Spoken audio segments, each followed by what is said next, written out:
રાજકોટ રાજવી પરિવાર દ્વારા આપવામાં આવેલા નિવેદનનો મામલો. રાજપૂત આગેવાન અને કોંગ્રેસ નેતા મહેશ રાજપૂત દ્વારા આપવામાં આવ્યું નિવેદન. અલગ અલગ રાજવીઓ ભાજપને મત આપવાના નિવેદનનો કર્યો વિરોધ. કેટલાક રાજવીઓ પોતાની વારસાગત જમીન પરત લેવા અત્યારે સરકાર તરફથી નિવેદન કરી રહ્યા છે. સોમનાથના મંદિરની રક્ષા માટે હમીરજી ગોહિલ બલિદાન આપ્યું હતું.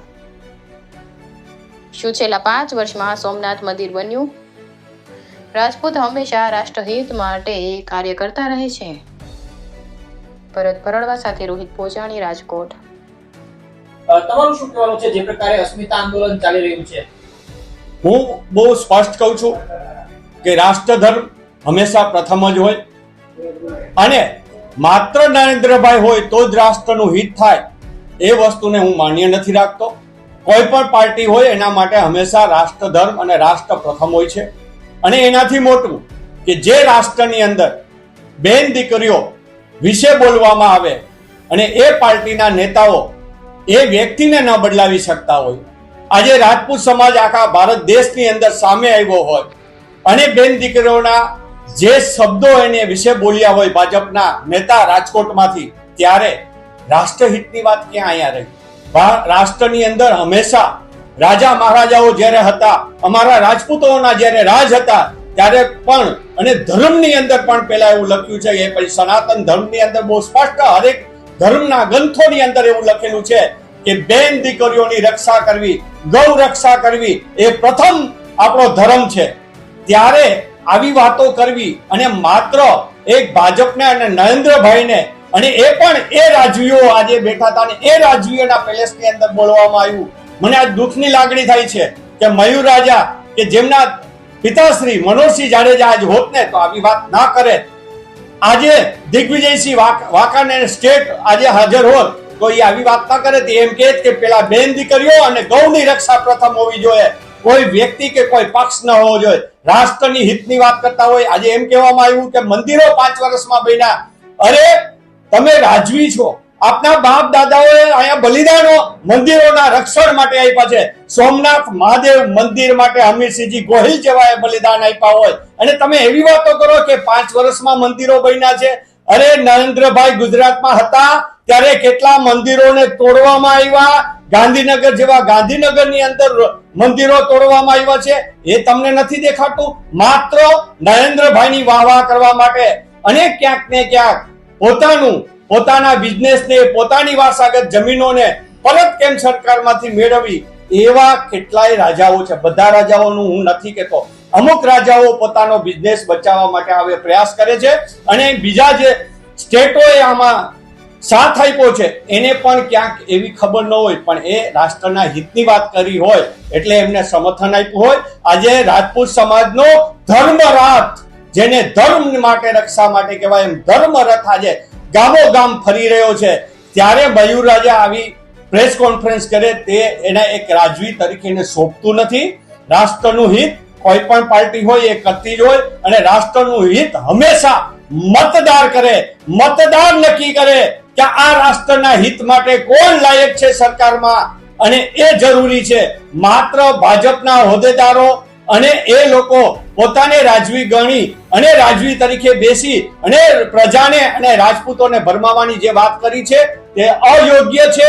આ રાષ્ટ્રની અંદર રાજપૂતોએ વર્ષો પહેલા રાજાશાહી હતી ત્યારે પણ, અંગ્રેજો વખતે પણ અને મોંગોલોના રાજ હતા ત્યારે પણ ધર્મ માટે બલિદાનો આપ્યા છે. બેન દીકરીઓ અને ગૌ રક્ષા માટે બલિદાનો આપ્યા છે.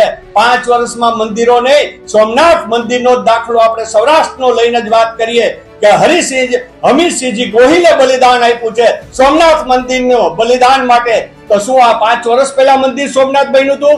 હમીરસિંહજી ગોહિલે શું બલિદાન મંદિર બચાવવા માટે આ 5 વર્ષમાં જ આપ્યું હતું? એટલે જૂઠી વાતો ન કરવી જોઈએ. આજે બેન દીકરીઓની વાત છે, રાજપૂતની બેન દીકરીઓ વિશે બોલ્યા છે, ત્યારે આવી પ્રેસ કોન્ફરન્સ જે કરી તે મને યોગ્ય એક રાજપૂતના દીકરા તરીકે નથી લાગતું. મહેશભાઈ, 3 વખત રૂપાલાએ માફી માંગી લીધી છે. ભૂતકાળમાં જ્યારે રજવાડા હતા ત્યારે મોગલોનું આક્રમણ થયું ત્યારે પણ ઘણી વખત રાજાઓએ માફી આપી હતી. તો આ સંદર્ભની અંદર તમને એવું નથી લાગતું કે આમાં વિષયને રાજપૂત તરીકે તમારે માફ કરવા જોઈએ રૂપાલાને? કારણ કે જાણી જોઈને બોલવું, વારંવાર બોલવું એ ક્ષમાપાત્ર નથી હોતું. અનાયાસે બોલાઈ ગયું ને તરત માફી માંગી લેવી. એક સાચા રાજપૂત તરીકે તમને એવું નથી લાગતું કે વિષય પૂરો કરવો જોઈએ? સાચા રાજપૂત તરીકે હંમેશા એક ભૂલને માફી દેવી જોઈએ. પણ આ પરસોત્તમભાઈ અત્યાર સુધીમાં કેટલી જ્ઞાતિઓને ગારું દઈ ચૂક્યા છે. એ લેવા પટેલોને પણ એમ કહી શક્યા છે, બોલી ગયા છે કે આ લોકો તો ગોધરિયા છે, આ પટેલો નથી. તો શું કોઈ જ્ઞાતિને આ વિશે બોલવું એ યોગ્ય છે? માણસની એક ભૂલ હોય, માણસ વારવાર ભૂલ કરતો હોય ને એને ભૂલ ન કહેવાય. એને માત્ર ને માત્ર પોતાના વિચારો કરતા હોય ને જેનો વિચાર સારો ન હોય એને ક્યારેય માફી ન હોય. રાહુલ ગાંધીનું જે નિવેદન આવ્યું કે રાજા રજવાડાઓ ગમે એની જમીનો પડાવી લેતા હતા, એ મુદ્દે આપનું શું માનવું છે? એ અપમાન નથી રાજપૂત સમાજ? જે વસ્તુ છે એને આજે પણ હું આપણા મીડિયા દ્વારા કહું છું, એને તોડી મોડીને મૂકવામાં આવી છે. અમિતભાઈ શાહ વિશે ખાલી એક વસ્તુ મુકાણી તો એની અંદર ગુનો દાખલ થઈ ગયો અને અમે આવી હજારો ફરિયાદો કરેલી છે કે આ યોગ્ય નથી, આ મિક્સ કરેલું છે. તો ક્યારેક સરકારે કોઈ એની ઉપર કે કોઈ પોલીસે પગલા નથી લીધા. નરેન્દ્રભાઈ મોદી એ પણ આવું બોલ્યા છે કે આ રાજાઓ, આ ક્ષત્રિયો, આ રાજા મહારાજાઓ છે એ અંગ્રેજો સાથે રહી અને આ દેશની પ્રજાને કેવી રીતના અત્યાચાર કર્યો છે તમે જાણો છો. ભૂતકાળમાં નરેન્દ્રભાઈ પણ ક્યાંક બોલ્યા છે. એટલે આજના મુદ્દાને, આજના રાજપૂતોના અસ્મિતાને ક્યાંક ને ક્યાંક ગુમરાહ કરવા માટે આવા નવા જૂના વિડીયો લાવી અને જે કંઈ ચાલી રહ્યું છે તે યોગ્ય નથી. બહુ સ્પષ્ટ કરું છું કે એકવાર કોઈ જ્ઞાતિને બોલે કે એકવાર બોલ્યા હોય એને માફ કરી શકાય, પણ વારવાર કોઈ પણ જ્ઞાતિ વિશે બોલતા હોય એને ક્યારેય માફી ન હોય, એને સજા જ હોય. આપના નેતા છે એમને પણ જે છે એ અફીણને લઈને ટિપ્પણી કરી છે રાજપૂત સમાજમાં, તો એમની સામે કેમ? હું બહુ સ્પષ્ટપણે કહું છું કે ભાવનગરના ઉમેદવારશ્રીએ જે કાંઈ શબ્દ બોલ્યા છે એ અયોગ્ય છે. એને એના શબ્દ પાછા ખેંચવા જ જોઈએ. એક રાજપૂતના દીકરા તરીકે કહું છું કે જે શબ્દ બોલ્યા છે એની એને માફી માંગવી જ જોઈએ. ઓકે.